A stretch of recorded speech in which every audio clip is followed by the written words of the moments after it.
Now don't ask me why, but for some reason when I look at this quilting design, it makes me think of herringbone tiles in a kitchen. Don't know why, but that's what I think of when I think of Chevrons Ahoy. Hey everybody, Tom the Colourblind Quilter here, and we are back with another installment of This Is How You Quilt It, and this is design number 9 in our video series. Now I have no idea why Chevrons Ahoy is the name for this design, and as I said, I have no idea why it makes me think of kitchen tiles, but it's a lovely little design and I hope you're going to enjoy making this one. Doing things a little differently now for this video series though. Previously what I've been doing is I've been filming, prepping for the design and then sewing it and then going and recording a voiceover later.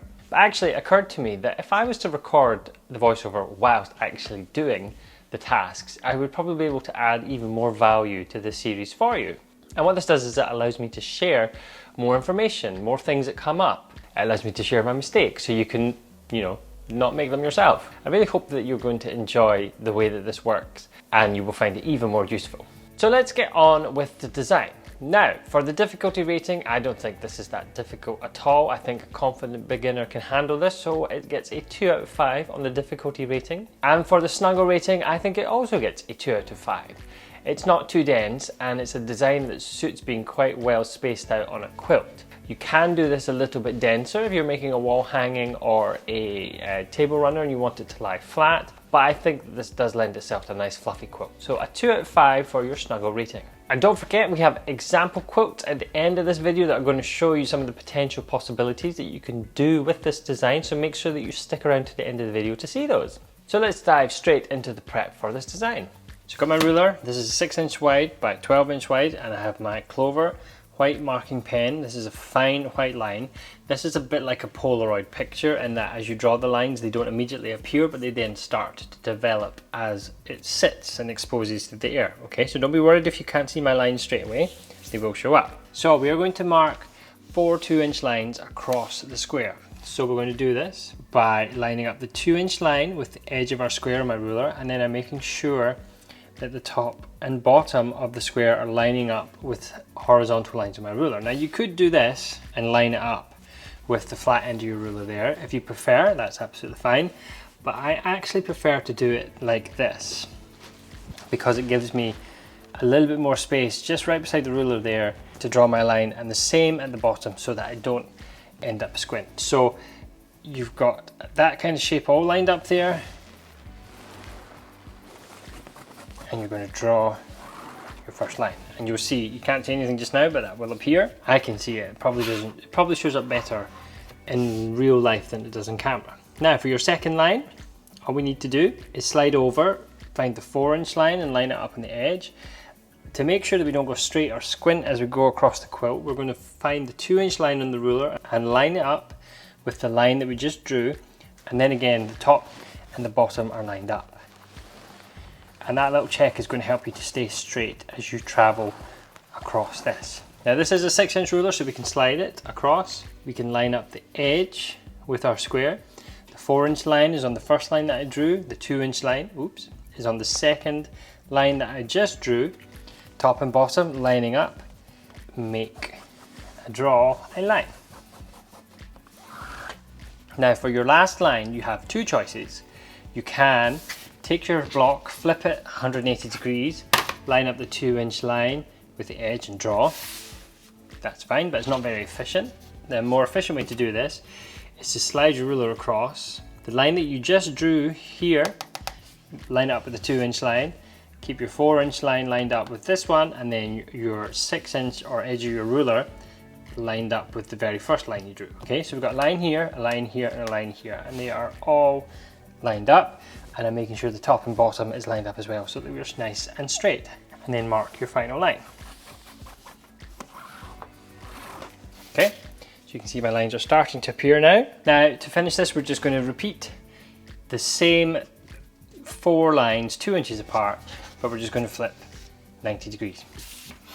Okay, and a little bonus tip here. So I'm doing exactly the same as before, lining up my ruler with the edge. So I'm lining up the top and the bottom edge, but what I'm doing now is the lines that run horizontally on my ruler, I'm lining them up with the horizontal lines that are already on the square, and this again is another little check to keep me nice and straight.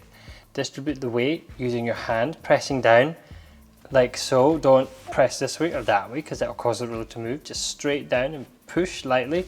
You don't want to be white knuckles. Keep some pressure on it and then draw your line. And then we just repeat the process. Scooch over the ruler until the 4-inch line finds the end. Line the 2-inch line up with the one you previously draw. And as we go across, we're going to always make sure that these lines are lining up with the previous set of lines. Now another tip you'll notice is that I don't start at the edge here because it kind of squashes at the end of the square. I like to start somewhere in the middle and work my way up and then work my way down. And I just run it a couple of times up and down to make sure that I definitely got it. Slide over. So, the square grid. You've seen this before, but this does form the foundation of many designs. We have two choices here on how you want to start. We're going to do chevrons, which are going to go from corner to corner, and this is why we don't need to worry about angles, because all we have to do is follow the corners. I am going to go from here to here, okay? But you can do whichever way you like. So the easiest way to do this, I'm going to show you one line, and then I'm going to show you how to time save for the rest of the lines. So, you can, if you want to be absolutely certain, if you are nervous about drawing lines or just getting used to it, you can take a 45-degree line on your ruler. You can line it up with the edge, and then you can maneuver the ruler until it's intersecting this point here, where the two lines are crossing, and the corner, and then take your pencil or pen and draw away towards the corner. Now just be careful, because as you get to the corner, because I wasn't fully pressing, the fabric shifted, so you'll see the line is not going all the way to the point, okay? So all we need to do to fix that is, as we're drawing, I'm going to put pressure here, make sure it's lined up, and then I'm going to put pressure right on that corner so the fabric will not shift. And that will keep it nice and straight there, and that avoids the problem. And it might be hard to see because I've got a double line there now. Now you just want to continue doing this. You can keep using your 45-degree line on your ruler if you like. You don't have to though. But again, I'm now lining up with this edge. I've got the ruler on this corner here, and I've got the ruler there. And again, make sure you got pressure at the edge so that the fabric doesn't shift. Draw your line, and boom, we're done. Okay, now without using the 45-degree line, I'm just making sure the ruler's there, adjusting it until I'm happy that it's intersecting corner to corner of this square, and up. Okay, see the zigzag line? Again,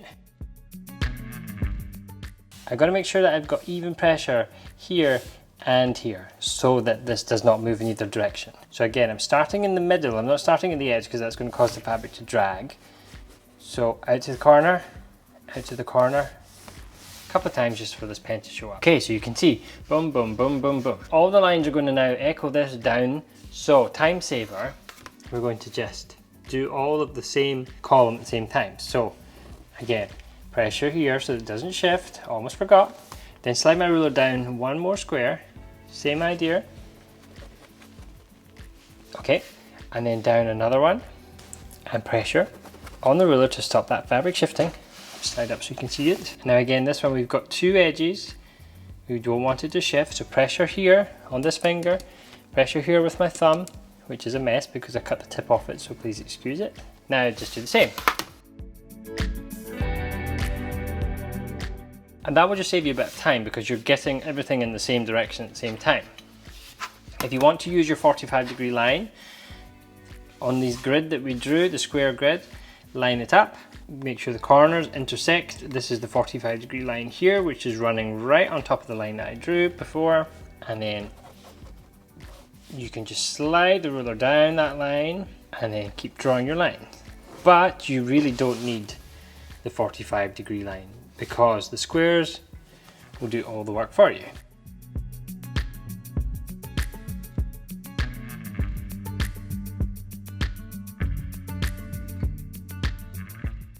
And there we have our marked grid.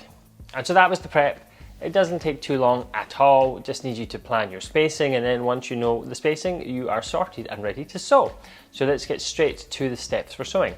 So starting with this design, we're going to start with the chevron lines, and then we are going to sew the straight lines afterwards. So I am going to start in this top corner. I'm going to get a little leader just to help with this. Line up the corner with the needle, And when I'm happy, I'm going to take a stitch.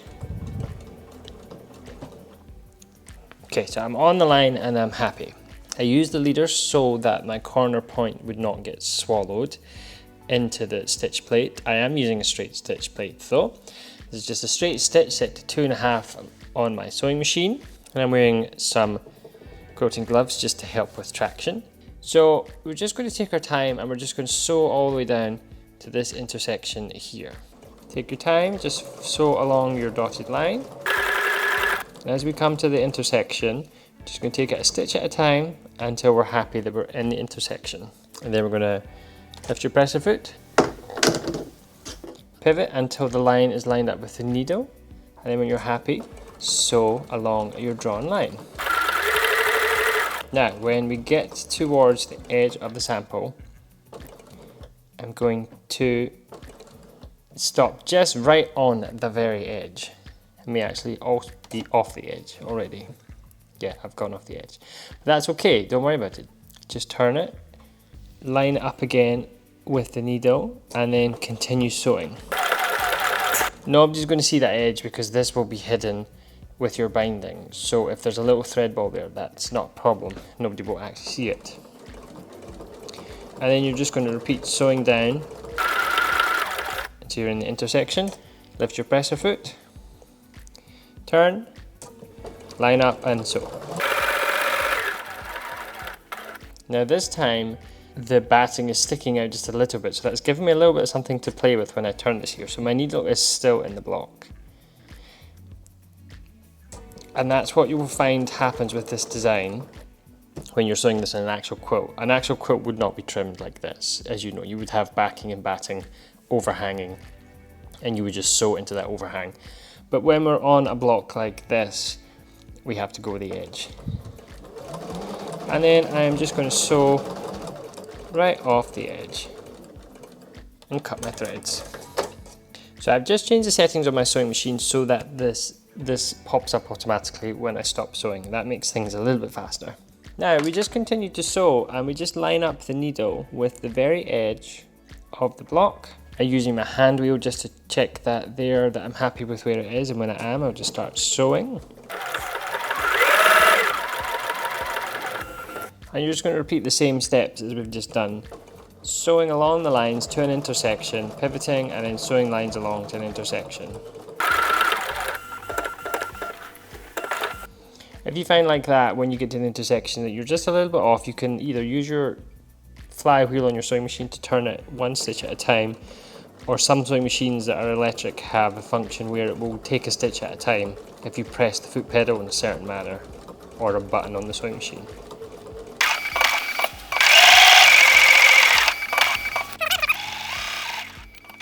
And then you're just going to repeat that for the remaining chevrons. Now let's talk about some helpful tips. As I'm sewing, you can notice that I've got my hands almost forming a triangle at the side of the walking foot and thumbs touching here. And as I sew, I keep them in that position. I'm not pushing, I'm letting the sewing machine pull the fabric through. And what I'm going to do is, as my thumbs get towards the walking foot, so let's pretend my thumbs are here, I stop sewing and push my fingers back and then continue sewing. So I never want my thumbs to go past the walking foot, because then I'm putting pressure on my shoulders, and then I'm also potentially pushing the fabric and distorting the stitches. So just keep adjusting your thumbs and hands positioning until you get to where you need to be. So you can see here my thumb is right on it, so I would do that there. But in this case we're turning. And don't worry, if you go over the intersection by a stitch, it's okay, because remember the lines are going to get taken away, so nobody's going to see that. That's not a problem. You'll notice I am not using any kind of securing thread function at the start and end of my stitches. I am just sewing normally. You can use that if you like, it's not a problem. I am going to be doing a zigzag edge on these blocks to secure all the edge threads, so I'm not worried about it. And then it will be hidden by binding anyway to also secure these threads at the edge. So don't worry about it. If you don't want to do it, you don't have to. If you do like to do it, by all means, go for it.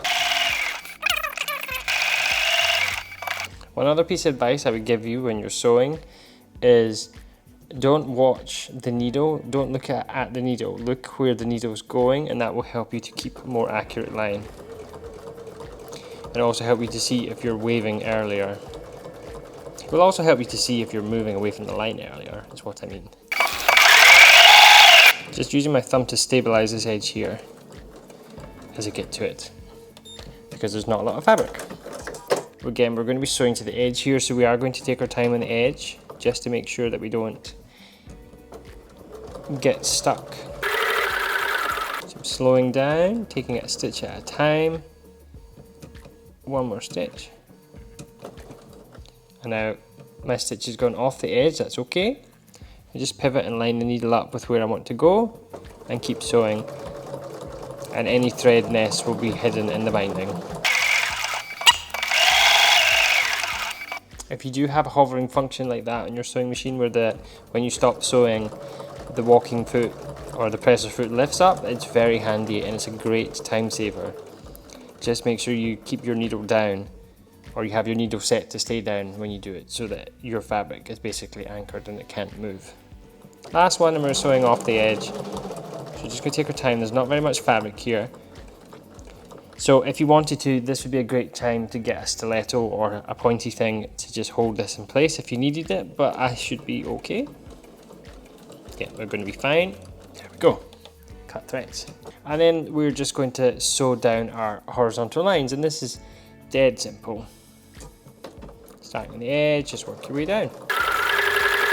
Now, because I'm watching where my needle is going, I'm looking ahead of the needle, I'm not watching the needle. I can see if I need to adjust to make sure I intersect through the chevron. Yeah, because we want to be through the chevron. So you might think I'm a little bit away from my lines, but it's okay. I'm just adjusting my sewing stitch to make sure that I get to the right place. And then just steady the edge here, sew off, and you're done. Cut your thread. So you can see these are going through the point. This one missed the point slightly, that's okay. It would have been too much of a wave to try and get it through, but the rest are okay. And so that's what I mean about adjusting as you go, looking ahead. So this one here is lining up, but you may find that some of them are just slightly off, like this one here. It's just ever so slightly off the side. I took a stitch too far. So I'm just going to try and compensate for that as I sew my line.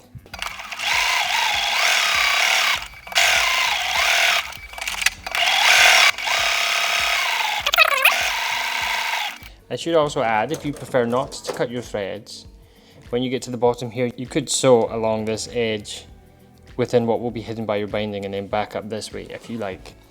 I know that people will say cutting threads is wasteful. It wastes thread, which is true, but I prefer to cut my threads. I just find it cleaner and easier as opposed to teetering on the edge of a tiny little block.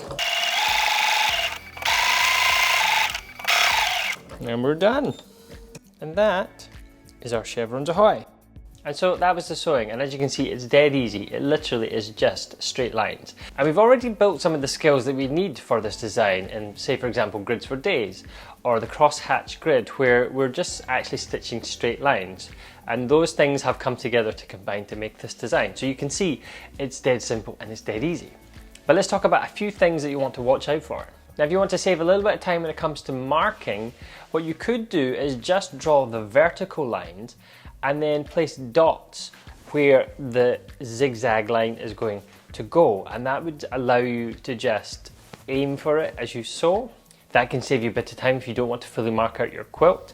I would think you would probably need to be fairly good at sewing straight, but you could actually use some masking tape and run it from the dot to where you're sewing to try and keep yourself straight. So that could save you a bit of time if you're a bit more confident at sewing straight lines. You can see on this design here how this side starts in the corner, but this side finishes at the bottom. If you prefer having symmetry in your design, you want to make sure that you have an odd number of lines, and that will ensure that both sides finish at the same angle. It doesn't really bother me. I think it looks fine, but if you want that symmetrical look, then make sure you put an odd number of lines across your quilt. You can also, if you're not confident and you're just maybe starting out at this, you may like to mark these zigzag lines first and then sew them, and then come back and either mark or just sew your vertical lines. And what you might find is that if your lines are not quite 100% accurate, you might find it easier to get your vertical lines going right through that point. So that's a tip if you're not confident at this and you maybe want to just ensure that everything lines up nice and crisply. But you know, if things don't quite line up, don't really fret about it. Nobody really notices these kind of things, and nobody's going to come out and say, oh, your lines don't match. So I wouldn't worry about it too much. Now then, let's look at our example quilts and show you some of the things that you can do using this design. Okay, so first up we have our first example, which is my favourite square in a square quilt. Now I have decided to go horizontally across the quilt with this one. I started first with the placement of my vertical lines. I wanted them in between the blocks in the sashing, and I wanted them in the middle of the square and the square blocks. So I placed those first, and then I decided what I wanted to do with the zigzag lines. So I decided to get the zigzag lines so that they would intersect at the top of the block and intersect at the bottom of this square. Now you might be looking at this part here and thinking, Tom, why didn't you put that to the middle? Like, that's just stupid. But actually what would happen is that the line would have to start way down here, and so it created an uneven spacing. So to create this even spacing, this is where the line ends up. Now, if that doesn't matter to you, if you would rather have them more symmetrical, then by all means have your zig going through the middle of the square. But for me, I wanted more equal spacing between mine. So I think this looks very nice. I think it creates a very nice flow across the quilt. I like how the way I've designed this, all the downward lines are in this spacing between the blocks. And so I feel that that makes a feature of the sashing. So this looks very nice. You could also switch this up a little bit. You could have this line going like so, and then you could have another line going this way, and that would create a slightly different look. But it would give you a bit more symmetry as well across the quilt. So that's our first design. Second design, I have gone for a circle pattern, and which you've seen before. Now this feels very modern, this design on this, particularly as well because I've decided to do the chevrons going vertically down the quilt this time. And this time the spacing is so that it's on the edge of the circle, the middle of the circle, and the top of the circle. And so you can see that it's not quite even. This gap is bigger than these two gaps. So I feel kind of like that adds to the modern flavor of this design. So that's what the other design, the first one, would look like if you were to have them spaced evenly. Now again, I really like the fact that this emphasizes the middle of, or not the middle, but the sashing between the blocks in this quilt. All the lines are kind of meeting it in that space. I really like that and think that that's a very nice look. And I do think that this is very modern and fits very nicely with this. But I want to show you what happens if you were to flip this round so that they were actually going horizontally across the quilt. It's still very modern, very nice, and I really like it. You might want to think about something you could do in this empty space here. You could either just have your lines going up the way, and I'm using my mouse on screen, so hopefully you can see where my mouse is and it makes sense, but you could have that like that, or you could do something completely different just to create some kind of border. And in fact, you could do that all the way around, creating a square kind of border with quilting on this design, and that would look very nicely, and it would frame the area with all the circles on it. So quite like that one. And then finally I have a single Irish chain style quilt, and so this is just made up of 9 patches and then background squares. Now this one, I was very deliberately placing these lines so that they would come between the background and the 9 patch blocks. And I had to make the lines a little bit thicker on this so that they stood out, because it was kind of difficult to get enough contrast for you to see the design. And this is very nice. I really like this. It makes me think of arrows going up the quilt, and then it makes me think a little bit of some kind of Grand Prix racing theme because of the blue squares. So I very much like this, and I like how it worked out. When I was planning this, I wanted to make sure that the chevrons were intersecting at the bottom of the blocks and at the top of the blocks so that it would create rows going across. I really love this, and when I look at this, it kind of almost makes me think of, as I said, arrows or pinwheels as well. I can see pinwheels somewhere, and so I really like these kind of designs where when you create something like this, depending on where your eye falls on the quilt, you can see a couple of different patterns and designs, and so it makes you just, it draws your eyes to different things in the quilt, and I really like that and how that works out. And this is dead simple, dead easy to do. Only thing that's to check is that if these were 12-inch blocks, which actually would be a massive quilt if it was 6 blocks wide. 1, 2, 3, 4, 5, 6, 7 blocks. Oh wow, yeah, that would be a huge quilt. But just check the size of the blocks that you've got, because if these were 12 inches wide, the gap between these lines would be too big, because most batting is about 8 inches that you can quilt between it. So you would probably have to introduce a second line in between, echoing that. So that would be very nice as well. Or you could do something completely different in these lines. You could do zigzags, or you could do matchsticks up and down just to fill it in. So yeah, lots of possibilities with this one. I think it's very nice. I like the movement it creates. I like the different things that my eyes catch as I look across it. And that was the example quilts for you. So that was our Chevrons Ahoy design, and as you can see, it was dead simple, it was dead easy. Doesn't take much to get this one going, but it creates lovely texture and a lovely design through your quilt. And the next design in the series is design number 10, which is space. I think you're going to like that one. Don't forget, we are making a flip book out of all of these designs, so that when it comes to quilt as desired in your pattern, you can pick it up, flip through, and you can have something to inspire you and help you to find something to quilt on your quilt. There is also going to be a book that's going to accompany this video series that will be coming out later this year. So if you want to get on the list for pre-orders and more information about that at the time, do check out the link in the description. If you're just starting out on this video series, you'll also find a link in the description to the worksheet that has all the prep and the fabric that you need to do to follow along and sew these 21 designs that we're making. If you're sewing along, I'd love for you to share your designs on Instagram using the hashtag This Is How You Quilt It. Don't forget to tag me, the Colorblind Quilter, so that I can follow along and I can share all your beautiful work that you're doing. And finally, if this video was helpful and you enjoyed it, I would love it if you would give it a thumbs up, and make sure that you subscribe and click the bell so you'll get notified when Space comes out or some of the other great videos that I have coming out. So I hope you enjoyed that design. I hope you have fun sewing it. Until next time, take care.